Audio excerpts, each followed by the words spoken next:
नमस्कार, मैं रमेश खत्री। आज हम चर्चा करेंगे आने वाले ब्रह्म क्षत्रिय खत्री समाज चुनाव के बारे में। आज हम बात करेंगे श्रीमान नंद किशोर जी चूंचा, जो अध्यक्ष पद के लिए उम्मीदवार हैं। तो आइए मिलते हैं श्रीमान नंद किशोर जी चूंचा। नमस्कार। नमस्कार। तो आप ये बताइए कि जो अभी आप अध्यक्ष पद के लिए चुनाव में जो उम्मीदवार बने हो, उसके लिए आपने क्या क्या एजेंडा रखा है, क्या क्या समाज के हित में आपने सोचा है, और काफ़ी समय से आप हो इसमें समाज सेवा के अंदर, तो आप अपने विचार रखिए इस मुद्दे पर। मेरा सबसे पहला मुद्दा हिंगलाज मंदिर का है जी। इसमें क्या है कि करीब 8 साल से कुछ लोग कब्जा कर बैठे हैं। वो ऐसा मंदिर में ऐसा है कि 3-4 लोग आते हैं, कोई आरती पकड़ता है, कोई क्या पकड़ता है, घंटी बजाने वाला भी नहीं मिलता। तो इससे हमारे समाज की क्या है समझ में नहीं आता, क्योंकि ये इसको बंधक बना कर बैठे हैं मंदिर को। इसके कारण कोई जाना भी नहीं चाहता। सभी ये चाहते हैं कि ये मंदिर तो इन लोगों का है, पैसे सभी समाज से इकट्ठे हुए, और ये अब ट्रस्टी बन के मंदिर को बंधक बना लिया है। अच्छा जी, तो एक तो आप मंदिर के बारे में सोचा हुआ है कि आपको ये करना है जी। उसके अलावा युवाओं के लिए आप क्या करेंगे? जैसे हम युवा हैं, हम अपेक्षा रखते हैं कि आप हमारा जो अध्यक्ष बने तो वो युवाओं के लिए स्पेशली क्या करें? युवाओं के लिए मैं भले बुढ़ा हूँ, लेकिन मैं हमेशा युवाओं का ही सोचता हूँ।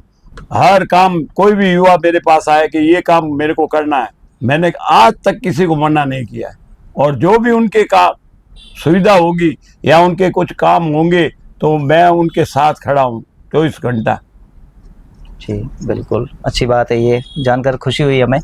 और दूसरा मैं ये सोच रहा हूँ कि जो बुजुर्ग हैं, जो अभी लाचार भी हैं, ऐसे घरों में बुजुर्ग हैं, उनको अभी खाने की व्यवस्था भी नहीं है या चिकित्सा की जरूरत होती है, तो उसके बारे में आप क्या मदद करेंगे आर्थिक रूप से और सामाजिक रूप से? इसके लिए मैंने 3 फंड बनाए हैं।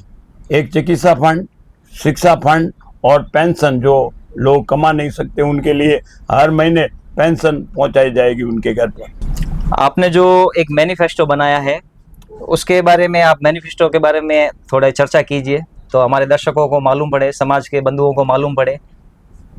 मैनिफेस्टो, जो भी चुनाव में खड़े होते हैं तो उन्हें घोषणा पत्र जारी करना पड़ता है। जी। मैंने भी घोषणा पत्र जारी किया है और इस पर खरा उतरने का पूर्ण मेरा विचार है, और आशा करता हूँ भगवान मुझे इतना बल दे कि मैं ये सभी काम कर सकूं। जी बिल्कुल। तो आपने समाज के वृद्ध के लिए, निःशक्त व्यक्तियों के लिए भी बात कर ली है, जी। और आपने एक मैनिफेस्टो में समाज के भवनों के पट्टों के बारे में बात की है और मेधावी बच्चों के बारे में बात की है। जी। तो मेधावी बच्चों के लिए आप विशेष उनके अध्ययन के लिए क्या क्या करेंगे? उनके अध्ययन के लिए कोचिंग क्लासें चलाएंगे। जी। और जो बच्चे सक्षम नहीं है आर्थिक स्थिति से, उनके लिए छात्रवृत्ति का प्रोग्राम है मेरा। तो आपने सामूहिक लगन का जो रखा, वो लगभग आपने 5 बार रख लिया है और उसका शानदार रहा है, तो उसका आगे क्या फ्यूचर है? आगे मैंने अभी घोषणा की है, यदि मैं चुनाव जीत गया जी। तो और एक सामूहिक विवाह का आयोजन करूंगा। और अभी तक आपने कितने जोड़ों की शादी करवा दी है? 178 जोड़ों की शादी करा चुका हूं, और अब के शायद 200 से ऊपर पहुंच जाएंगे। जी, बहुत बहुत शुभकामनाएं इसके लिए तो आपको। समाज के लिए मैं मैसेज देना चाहता हूं कि वृद्ध युवा, उनसे ये कहना चाहता हूं कि मैं आप सबको एक जाजम पर बिठाने की कोशिश करूंगा। आज मैं हिंगलाज नगर गया था कि वहाँ के वासियों ने कहा कि नंदू जी, आप अध्यक्ष बन गए तो हमारे लिए क्या करोगे? जी। तो मैंने उनको कहा कि आपकी जो भी जरूरत होगी मैं उसको पूरा करूंगा। तो क्या कैसे? तो मैंने कहा तन मन और धन, जो भी आपको चाहिए मेरे को बताना। तो लोग बहुत खुश हुए कि आज तक कोई भी अध्यक्ष बना है, उसने आज तक ऐसा कभी नहीं कहा कि तन मन से हम आपकी सेवा करेंगे, धन से। अब आप पूरे समाज को क्या मैसेज देना चाहते हैं और क्या संदेश देना चाहते हैं कि आपको अध्यक्ष पद में जो आप उम्मीदवारी के लिए आए हो, तो आपको अध्यक्ष बनाने के लिए वो उसके बारे में क्या संदेश होना चाहिए? भाई, मैं सभी भाइयों वृद्धों सबसे, मेरे जैसे अर्धवृद्ध सबसे विनती करता हूँ कि सत्य का साथ दीजिए और मुझे वोट दीजिए। बिल्कुल। तो अब तो दर्शकों को अपने विवेक से आपको वोट देने हैं। हाँ, तो हम तो सोशल मीडिया के थ्रू एक आवाज़ उम्मीदवार की आप तक पहुंचा रहे हैं, बाकी सोचना आपको है। नमस्कार।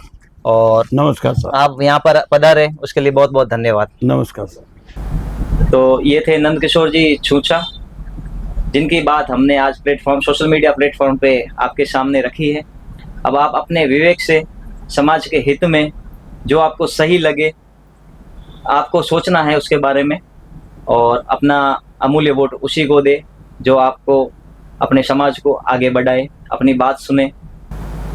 नमस्कार।